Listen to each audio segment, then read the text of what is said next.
Eve isn't mentioned by name anywhere else in the Old Testament, but Adam is mentioned twice, and in both places he's presented as a historical figure. The genealogy beginning in 1 Chronicles chapter 1 verse 1 lists him as the historical father of Seth.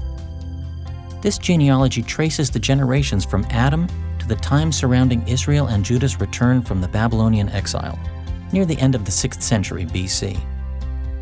For the returning exiles, an accurate historical genealogy was important because it helped them establish their proper roles and inheritances in the Promised Land.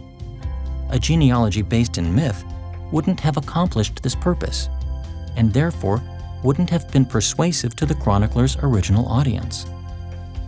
The other mention of Adam appears in Hosea. This verse compares the sins of the historical people of Israel to the sin of Adam.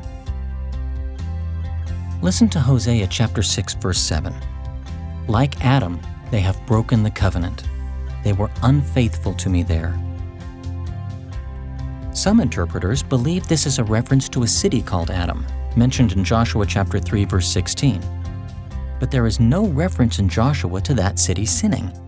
So it would be odd for it to be used in Hosea as a byword, especially when the sin of our first father was so well known and had such terrible repercussions for humanity. Others might suggest that Adam need not be a historical figure in order for this comparison to work. But as we'll see in the New Testament, the covenant with Adam is only significant if it was historical. Now that we've explored the historicity of Adam and Eve in Genesis and the rest of the Old Testament, let's turn our attention to the New Testament. The New Testament speaks of Adam several times, and the New Testament authors frequently attached a great deal of theological significance to his history. For instance, in Romans chapter 5 verses 12 through 21, Paul insisted that Adam's sin is the reason human beings die. Further, he taught that Jesus saves his faithful people from the curse we suffer in Adam. Similar statements can be seen in 1 Corinthians chapter 15 verses 22 and 45. So if Adam wasn't a historical figure, then from what does Jesus save us?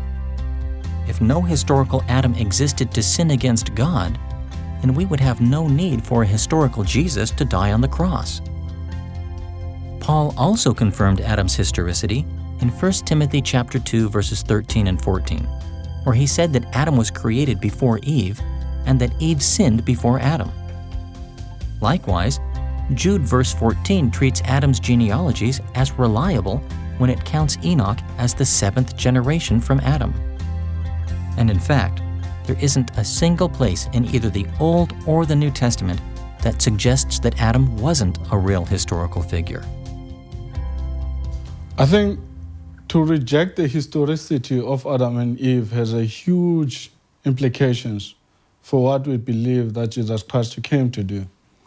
So if Adam and Eve were simple myths or a story that was made up, there were no real historical Adam and Eve, it will seem really foolish of God to come and die for a myth that never actually existed.